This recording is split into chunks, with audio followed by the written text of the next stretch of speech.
Lieutenant commander अभिषेक। राधे राधे राधे महाराज जी। राधे राधे महाराज जी। महाराज जी, मैं भारतीय नौसेना में काम करता हूँ। महाराज जी, कभी कभी रास्ते में कुछ बच्चे एवं हष्ट पुष्ट लोग जो काम कर सकते हैं वो दान दक्षिणा की मांग करते हैं। मैं कभी कभी बड़े संकोच में पड़ जाता हूँ कि सहायता करूं या ना। नहीं, मुझे ऐसा लगता है कि अर्थ की डायरेक्ट सहायता बहुत विचार से करनी चाहिए। रुपया देना बहुत विचार पूर्वक, क्योंकि वो मदिरा पी सकता है, आपके पैसे से वो मांस खरीद सकता है, वो गलत आचरणों में जुआ खेल सकता है, वो ड्रग्स ले सकता है।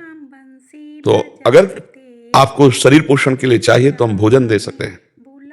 जहां नजदीक भोजनालय हो आप हमारे सामने पाइए, पैसा हम उसको दे देते हैं या भोजन खरीद के दे देते हैं। अगर सर्दी लग रही है आपको तो हम हमारी जितनी सामर्थ्य है हम आपको वस्त्र दे सकते हैं।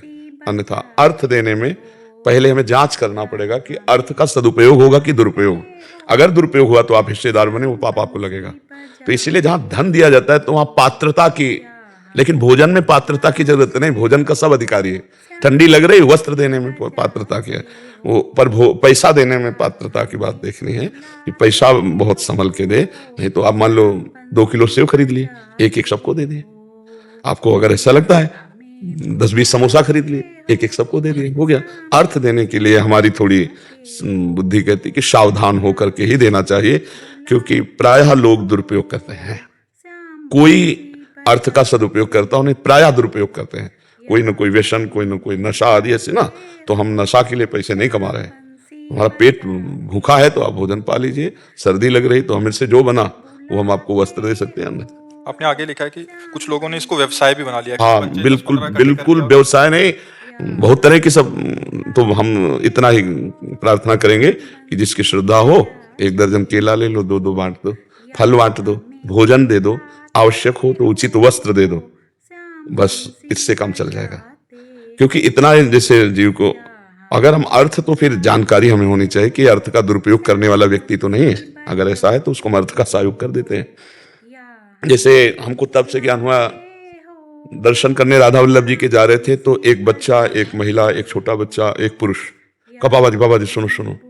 कहा जी, तो उनका मैं महाराष्ट्र का हूँ। जी बताइए। तो ट्रेन में हमारा मथुरा में सब कुछ लूट गया, मैं वृंदावन पैदल आया हूँ, तो यहाँ दर्शन भी कर लिए और वापस जाने के लिए पैसे नहीं दे सकते। और दूसरे दिन देखा वो दूसरे व्यक्ति को फंसा के खड़ा किए हुए, वो हमसे बात ही नहीं किया। वो तो जिस आदमी फंसा रहे थे वो तो चला गया, वो हमसे बात ही नहीं किया, चल दिए। तो हमें लगा इनका मतलब व्यापार है, क्योंकि ऐसे मांगने में 10-20 रुपया देंगे और किराए की उसमें, अब बच्चा है, स्त्री है, बेटा है, तो लगता है कि बात सत्य होगी। हो सकता है इनकी जेब कट गई, हो सकता है इनकी बैग कोई उठा ले गया हो। मतलब फ्रॉड को पहचानना, क्योंकि फ्रॉड जो झूठ है, छल कपट है, इतनी सफाई से किया जाता है कि अपने लोग तो समझ ही नहीं सकते। वो तो अगर दूसरे दिन दिखाई नहीं देता तो हमारी समझ में नहीं आता। फिर हमें समझ में आया कि मतलब इतनी जोर का, तो हमको दान पुण्य बहुत संभाल के करना है, बहुत संभाल के करना है। बहुत से ऐसे जो मदिरापान करते हैं, जो ड्रग्स लेते हैं, तो हमको अर्थ का बहुत सोच समझ के दान करना है। किसी का एक्सीडेंट हुआ है, अब वो कौन है मत देखो, उठा के ले जाओ, अस्पताल में ले जाओ, 10,000 50,000 लगा दो, कोई परेशानी नहीं।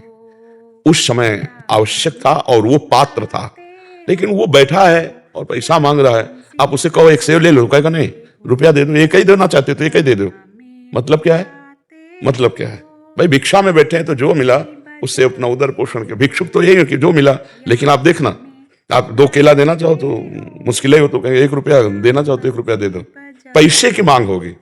पैसा अगर दुरुपयोग ना हो तो बढ़िया भाई, कि जैसे कोई वृंदावन वास कर रहा है, वो किराए से रह रहा है, भिक्षा मांग कर किराया दे रहा है, भजन कर रहा है, तो चलो भाई ऐसी बात तो देने में भी अच्छा लगेगा, 2 रुपये हमारे भी उसमें सहयोग में हो जाएंगे। पर वो शाम के शराब पी के लुढ़का रहेगा, इसके लिए तो नहीं देना है।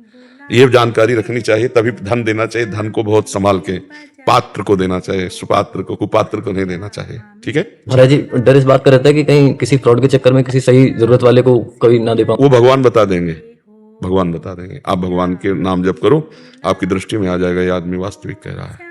मतलब हम समाज ज्वाइन नहीं किया, जिंदगी में समाज यही ज्वाइन कर रहे हैं, आप ये समझ लो। नहीं तो गंगा किनारे के एक वही गंगा स्नान जो मिल गया, खाया पिया, सर्दी गर्मी बरसात सब। हमें संसार का ज्ञान नहीं, संसार का ज्ञान तो आप लोगों से हुआ है हमें, क्योंकि प्रवीण बुद्धि है, आपकी बात सुनते हैं, आपकी बात समझते हैं। अच्छा ऐसा भी हो रहा है क्योंकि संसार में कभी नहीं घुसे, संसार में कभी घुसे ही नहीं। गंगा किनारे से काशी, काशी से वृंदावन, वृंदावन से अब समाज में, तो अब हमें समाज का ज्ञान हो रहा है।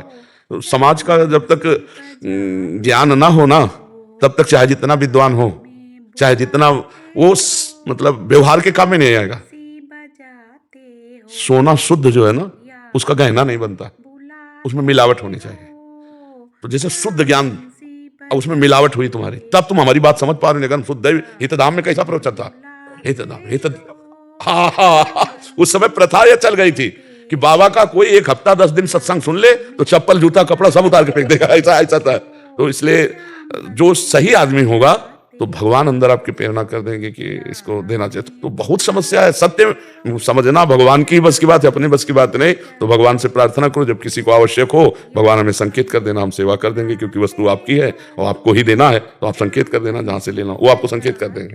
धोखा नहीं होगा। अगर भगवान को साक्षी रखोगे तो धोखा नहीं होगा। नेत्रों में समझ में आ जाएगा फ्रॉड आदमी या सत्य आदमी। ठीक है दोस्तों, मेरी वीडियो अच्छी लगी हो तो चैनल को सब्सक्राइब करना, लाइक करना और कमेंट करना ना भूलें।